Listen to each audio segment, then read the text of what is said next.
Hey, what's up guys? John here. 70% of Americans' net worth is tied to the value of their home. But what happens when they get their home's value from Zillow? And everyone believes their net worth is closely correlated with what the algorithm inside of Zillow says. And that algorithm is wrong. At least, according to Redfin, $700 billion worth of unsold home inventory is rotting on the market. Home values fell in 27 states last month, and nearly 500,000 more sellers than buyers are in the market. That's a new record. The first time in a very long time, sellers now outnumber buyers. There's 1.9 million sellers in the market and 1.5 million buyers. That's almost a 34% difference, and it's the most since 2013. $330 billion of which has been on the market for 60 days or longer. But now it's happening with increasing frequency as the lower mainland housing market continues to cool down. With home sales at their lowest since 2020, the expectations of sellers in a clear buyer's market aren't always aligned with reality. Now we are in prime selling season. We're in June, but buyers aren't there. In fact, there's a total of $680 billion worth of homes for sale in the U.S., up 20.3% from a year ago, the highest dollar amount ever. But here's the big difference this time around. This isn't just a problem about the job market, about affordability. Buyers are looking out and saying, how expensive can the world actually get?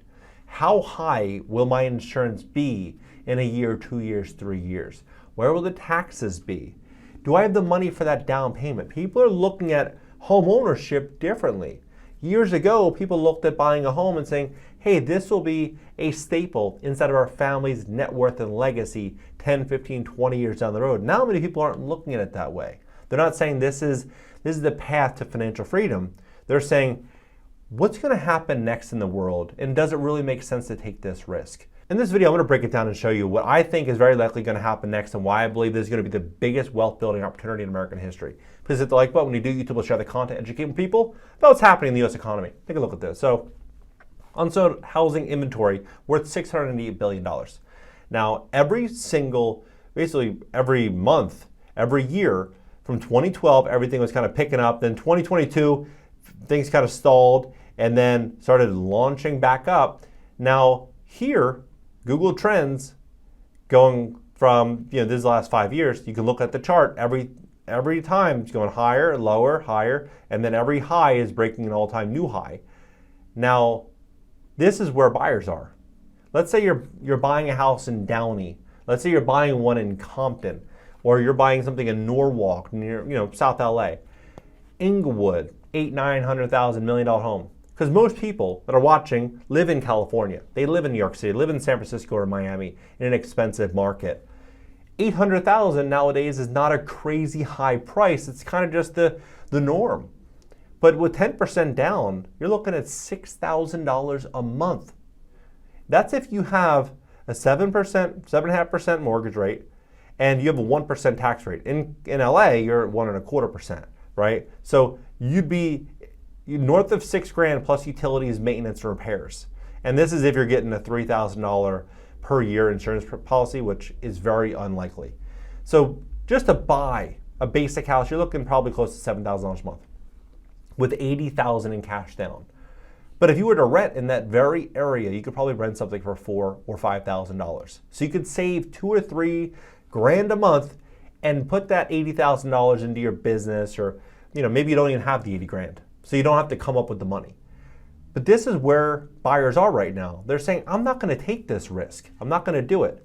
But that could be a big issue in the very near future. So here's what I mean. So as you have 70% of Americans with their net worth tied up in the value of their homes into hard real assets, as people opt into not owning and the government continues to print money endlessly, the cost of the world is going to get more and more and more expensive. And if they don't have any assets, it's going to be hard to keep up.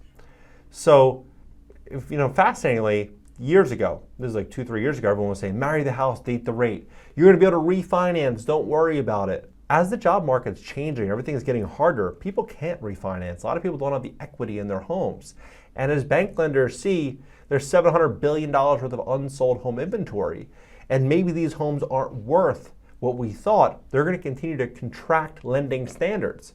So many of these people won't be able to refinance, they won't be able to find a way out. But here's where things really start to heat up. Jerome Powell came out and said that he reaffirms a 2% target. But then you have Fed Governor Lisa Cook sees tariffs raising inflation and complicating the rate policy.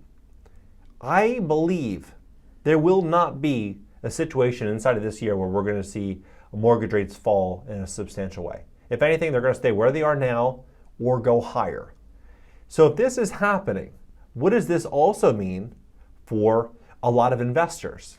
Airbnb investors, multifamily investors, real estate syndicators, that $2.3 trillion worth of commercial real estate debt that has to get refinanced over the next 18 months. Every single regional and local bank across the country is now assessing their loan assets and liabilities, and as a result, they're going to be more discerning about extending credit to commercial real estate. Something should be done because there are so many commercial real estate loans that are coming due between now and 2025.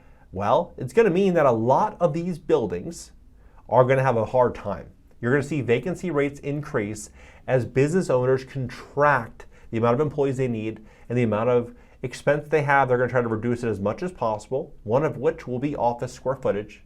And so as you start to see this, you're going to see office valuations likely soften in a pretty substantial way. You're going to see multifamily go through a pretty hard period, especially when a lot of that debt was taken out in 2021. And they're on 3, 5, 7-year terms. And they have to refinance in this environment. It's a big issue. And they're on 3, 5, 7-year terms. And they have to refinance in this environment. It's a big issue.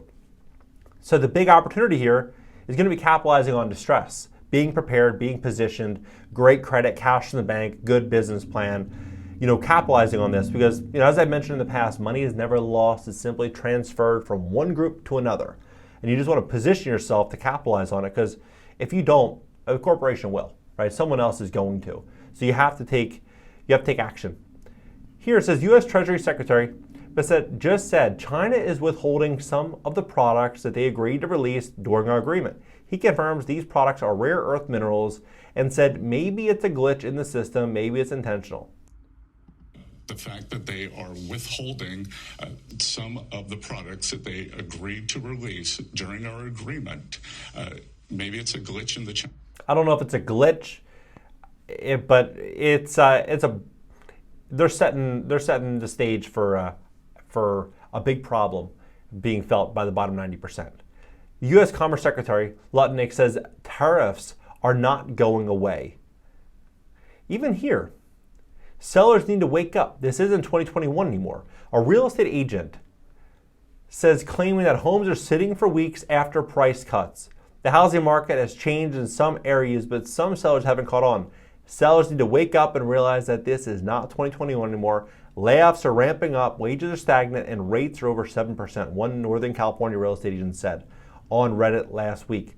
In the post, the agent said listings are sitting for weeks even after sellers lower prices. You are not going to get 10 offers in a matter of days for your house, they added, pointing out that some homeowners still expect 2021 level demand and pricing. So, look at a place like even San Francisco. If you were to buy a home in San Fran for $3.2 million, $21,000 mortgage, right? $21,000 mortgage payment. Prior to listing, it was available for rent at $8,000 a month. So you could rent that $3 million house for $8,000 a month or buy it for $21,000. Now I know that's an extreme example, but in most pockets of the country, you can do something very, very similar to smaller scale. You could buy it for $500,000, $600,000, $700,000, or you could rent it for, $3,500, $3,000. And so a lot of people are just opting into renting. But there is going to be a long-term consequence to that, which is going to be that asset value will likely hold more purchasing power than the dollar itself, because they are going to print that purchasing power into oblivion. That dollar is going to really, really soften, I believe, from now until 2030, 2035. It's just going to get, you think about it. Think about what it meant to make $100,000 a year 5 years ago, 7 years ago, 10 years ago. 10 years ago, if you made $100,000 a year, people wanted to ask you for life advice. If you make $250 a year, people today are like, okay, $250, it's like irrelevant almost, even though it's a great income. It's a great income, but it doesn't have that same level of perceived authority and success that it once did. The same thing is going to be true at $500,000, $1 million, $1.5 million, $2 million in the next 5 to 10 years. Just going to continue to move in this direction. So you want to own assets. Ideally, you want to buy them when there's blood in the streets. And it looks like that is going to be coming very, very soon. Really position yourself. If you have credit card debt, outstanding credit card debt, now is the time to look into balance transfer credit cards. Now it's 0% APR. A lot of them are for 12 to 18, 24 months. No interest. So if you're paying someone else 25% to borrow, it makes sense to look into transferring it at 0%.